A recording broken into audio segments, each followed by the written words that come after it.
Hi friends, welcome to Rani's kitchen. నేను మీ రాణి. ఈరోజు ములక్కాయ కర్రీని చాలా కమ్మగా టేస్టీగా చేసి చూపించబోతున్నాను. మీ అందరికీ కూడా ఈ కర్రీ అనేది నచ్చేలా ఉంటుంది. వీడియోని ఫస్ట్ నుంచి లాస్ట్ వరకు చూడండి, మధ్య మధ్యలో స్కిప్ చేయకుండా చూడండి. ఇంకా ప్రాసెస్ స్టార్ట్ చేద్దాం. 2-3 ములక్కాయలను తీసుకుని ఇలా చిన్న చిన్న ముక్కలుగా కట్ చేసుకుని దానిపైన ఉన్న పీస్ అంతా తీసుకోండి. వాటిని ఒక గిన్నెలో వేసుకుని వాటర్ పోసుకుని శుభ్రంగా కడుక్కోండి. ఇప్పుడు 2-3 ఉల్లిపాయలు తీసుకుని ఇలా సన్నగా తరిగి పెట్టుకోండి. అలాగే కొన్ని పచ్చిమిర్చి ముక్కలు, కొన్ని కరివేపాకులు కూడా తీసుకోండి. ఇప్పుడు కర్రీ స్టార్ట్ చేద్దాం. స్టవ్ ఆన్ చేసి కళాయి పెట్టుకుని 2 గరిటెల ఆయిల్ పోసుకోండి. ఆయిల్ కాగిన తర్వాత పచ్చిశనగపప్పు, ఆవాలు, జీలకర్ర వేసుకోండి. ఈ పోపు దినుసులు చిటపట్లాడిన తర్వాత సన్నగా తరిగిన ఆనియన్స్ వేసుకుని కొన్ని పచ్చిమిర్చి ముక్కలు, కరివేపాకులు కూడా వేసుకోండి. వాటితో పాటే కట్ చేసి కడుక్కుని పెట్టుకున్న ములక్కాయ ముక్కలు కూడా వేసేసుకోండి. ఇప్పుడు 1 టేబుల్ స్పూన్ గల్లుప్పు వేసుకుని 1 పావు టీ స్పూన్ పసుపు వేసుకోండి. ఇవి రెండు కూడా ఆనియన్స్తో పాటు బాగా కలిసేంత వరకు కలుపుకోండి. ఉల్లిపాయ ముక్కలు, ములక్కాయ ముక్కలు కూడా సాఫ్ట్గా మగ్గేంత వరకు కూడా ఇలా కలుపుతూ ఉండండి.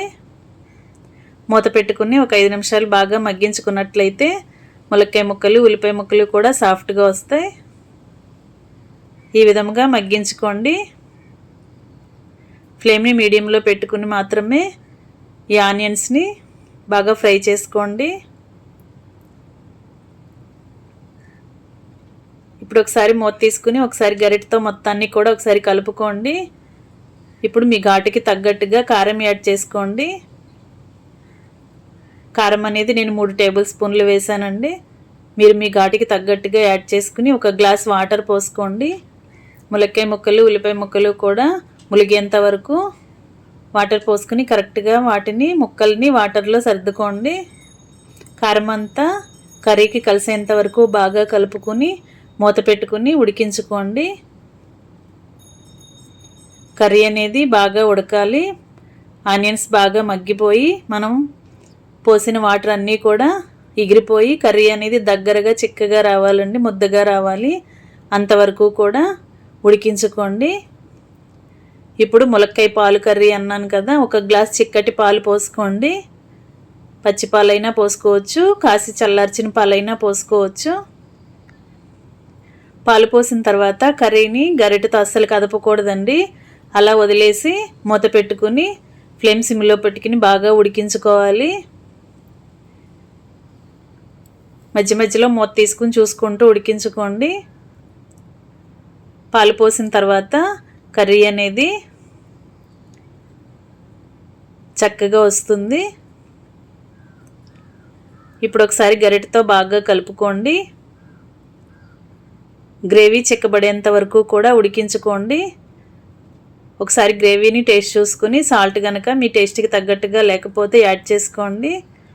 సాల్ట్ అంతా కూడా కర్రీలో కలిసేంత వరకు కలుపుకొని మూత పెట్టుకుని 2 నిమిషాలు బాగా ఉడికించుకున్నట్లయితే మనం వేసుకున్న పాలన్నీ కూడా బాగా ఎగిరిపోయి కర్రీ అనేది చిక్కగా వస్తుంది. అంతవరకు కూడా ఉడికించుకోండి. ఇప్పుడు కడుక్కున్న కొత్తిమీరని ఇలా కట్ చేసి వేసుకోండి. కొత్తిమీర అంతా కూడా కర్రీలో కలిసేంత వరకు బాగా కలుపుకొని